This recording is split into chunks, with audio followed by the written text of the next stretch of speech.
So a dream of mine ever since I was a little girl was to eventually graduate from college, get my degree, find a career, eventually find a guy, maybe marry him, and then have like a litter of babies. I literally want like 16 kids. But since that's probably not going to happen, I'm cool with just having like 2 or 3 or 4. And I think a lot of you guys would agree with me that that's what you want someday, maybe probably not now, but eventually you guys want to grow up and have kids of your own.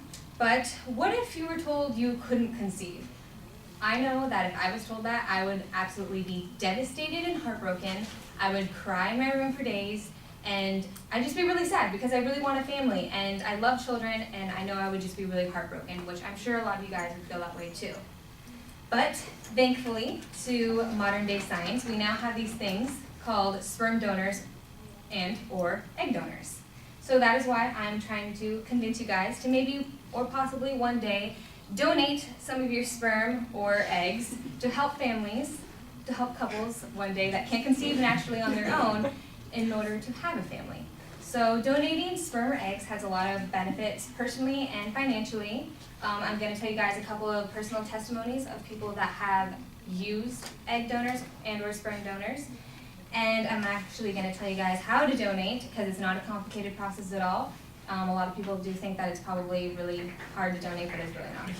So, according to the Sperm Bank of California, every time a man donates his sperm, he gets $100. But don't think you guys can like donate 3 times a day and get $300. You can't. You can only donate once every 3 months, but still, let's be honest, it's not a lot of hard work to donate your sperm. So $100 every 3 months, that's a nice little bit of change, but it's $4,000 every time a woman donates her eggs. And that's just because the process takes a whole lot longer. It pays for travel expenses, it pays for the time invested, and women, I'm sorry, you do have to go through a little bit of surgery in order to donate your eggs, but it's all worth it in order to help a couple that really wants a child be able to have a child. Another personal benefit is it helps women that can't conceive on their own actually be able to go through pregnancy and actually go through childbirth, because I personally think that it's kind of a God-given right for a woman to get pregnant and have a child, because women have been doing it for thousands of years, and we will continue to do it for another 1,000 of years, hopefully. And I think it's really important that all women go through that. And also another benefit is that if you're a woman and you can't produce any eggs, so you need an egg donor, the sperm that gets matched up with that egg donor is going to be your spouse's. So the child is still biologically your husband's or your partner's, which is pretty cool, and a lot of couples feel that's a really big benefit. You also get free health screening throughout the whole process, STD testing, and you get to learn more about your genetic history, which is really awesome. And financially, I already went through that. But so now I'm going to share with you guys a couple of personal testimonies. So what you can do is you go online to a respectable agency such as growinggenerationsagency.org, and you can read hundreds of testimonies from people who have donated their eggs or sperm or have received donations themselves. So Melissa from Massachusetts says she feels so blessed being able to help couples in need, whereas Megan from Pennsylvania says she looks forward to my next egg donation cycle to help a couple wanting a child. And that's just 2 of the hundreds of testimonies you could read online. And that's really awesome, and that just goes to show that people really are in need for eggs and or sperm because they really want children. So lastly, how to apply to donate your eggs or sperm is super easy. It's not complicated at all. You go online and find an agency such as the Sperm Bank of California or Growing Generations. And you just apply online, you take a quick survey, it's like 50 questions, and if you pass that survey, a doctor will call you for a consultation, and you will discuss in that appointment where to go from there. And growinggenerations.com really looks for people who are educated, culturally and racially diverse, intelligent, creative. They really want people that are good and healthy, obviously, in order to donate their eggs or sperm. So donating your eggs or sperm has a lot of benefits, both personally or financially. It really helps people in need, just like those testimonies were proving. And you can really help a couple that needs a child. You can really help their dream of having a family turn into a reality. Thank you.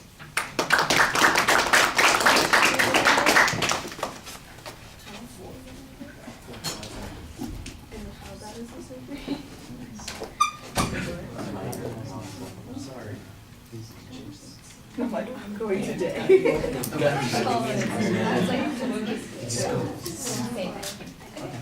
It's all one step away.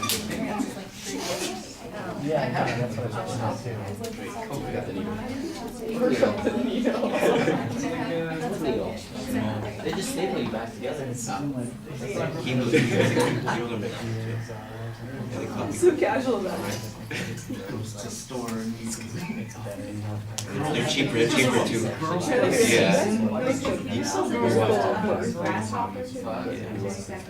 You can get like two I thought you were like a stick, 2 packets. The elves? Wait, the what? Yeah.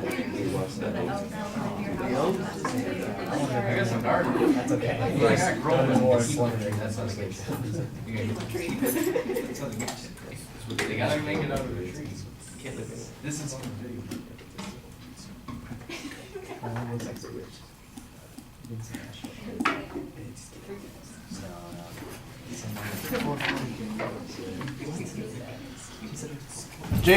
Jake, what'd you think? Not here, huh? Son of a gun. Jake, what Jake? Yeah, but not DJ, apparently. I'm DJ. He's just a Jake. Really? All right. So, the opening was fine. I like the energy that you've got there. You've got a strong visualization to go with it to get our attention. I think that works pretty well. Your purpose statement is pretty clear, so everybody knows where you're headed here. There's a good preview of the material. I think that the thing that's missing here is that you need to develop the problem a little bit more. You've done a nice job. Where are you? You're right there in front of me. Talking to the back of people's heads sometimes. That's okay. I'm sometimes also just talking to the paper in front of me. I think that 80% of your speech is really the solution part of an argument here, and you need to talk a little bit more about the problem issue. Why is it that women or men are going to need these services? How frequent is this a problem? What percentage of the population runs into these kinds of fertility issues? Is this because that people are putting off, in other words, their choices? That's one of those things that I think about a little bit when this came up. I'm going, well, if somebody has decided to wait for a long time, they've just gambled away. Now they're counting on this technology to rescue them. Maybe they should have started earlier. Maybe this is a bad decision on our part. I don't know. I'm just telling you about some of those reservations or rebuttal things that pop into my head as I'm thinking about this. And the first thing that came to my mind is, well, why is this a problem? Why are people infertile? How widespread is that? Why is this something that people do at all? And I think you need to develop that a little bit. But I thought you did a nice job talking about the solution. You give some pretty good details. I think I would want to know a little bit more about that process that you talked about, where the doctor asks a bunch of questions, or you're filling out a form. It's not just as simple as go online and make your donation here. Drop it off at the back door. I'm sure it's a little bit more complicated than that, and that's the stuff I think people don't know about that probably would get them through the idea of maybe I could do this. Well, as long as I know, what it is they're looking for, or why something works, or like you said, every 3 months. Why is that? There's a reason for those kinds of things, and I think there could be a little bit more information on that type of material. But like I said at the beginning, I thought you created a good emotional justification for people participating in that process, and you always speak about it from a personal perspective, which I liked a lot. I think that makes you more credible as a speaker. The delivery stuff is really solid. You look at us, you are engaged in talking to us about this particular topic.